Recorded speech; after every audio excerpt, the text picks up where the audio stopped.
Davide, vítězná tečka za kalendářním rokem. Olomouc jste porazili 3-2. Jak obtížné tohle vítězství bylo? Bolo to veľmi obťažné, ako každý zápas, ktorý hráme v tejto lige. Vidíte, ako je to nabité v tej tabulke, takže to je jedno, či hráš s Olomoucom, alebo hráš s prvým, je to úplne jedno a vždycky chceme vyhrať. Byl to takový klasický zápas s Olomoucí, hodně soubojů, rozhodovali detaily, nebo bylo něco jinak? Presne tak, ako hovoríš, bolo to proste o súbojoch, o tých malých veciach a verím, že sme ich spravili viacej dobre a preto sme vyhrali. Soupeř otevřel skóre ve druhé třetině, potom vyrovnal Ráďa Pavlík. Jak důležitý gól byl, vlastně nás vrátil do zápasu? Každý gól je dôležitý, aby sme proste vyhrávali my a musíme ich strieľať viacej a viacej.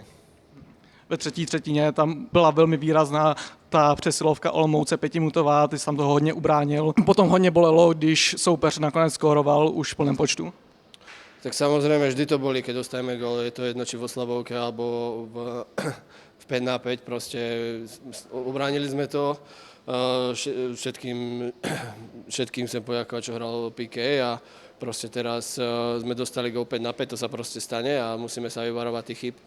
Je to takhle ještě těžší, když je velká marotka zabrat v těch posledních minutách?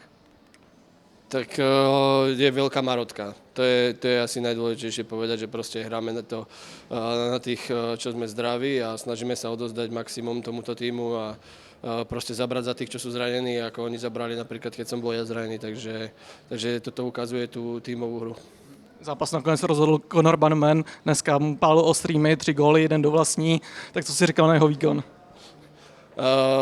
Hral výborne, ten dovlast, to sa proste stane a to je proste OK. Super, gratulujem mu k 2 gólom a som rád, že bol víťazný jeden z nich.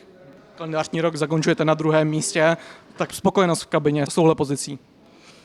Ešte raz, tá tabulka je strašne nabitá, takže či si druhý prehráš jeden zápas, neviem, koľko priečok môžeš spadnúť. Takže my si to ceníme a vážime, že sme dosiahli tento výsledok a teraz budeme sa snažiť pokračovať v tom do konca sezóny a verím, že sa udržíme na tých priečkách hore. V neděli vás čeká zápas proti Liberci, to asi bude další bitva.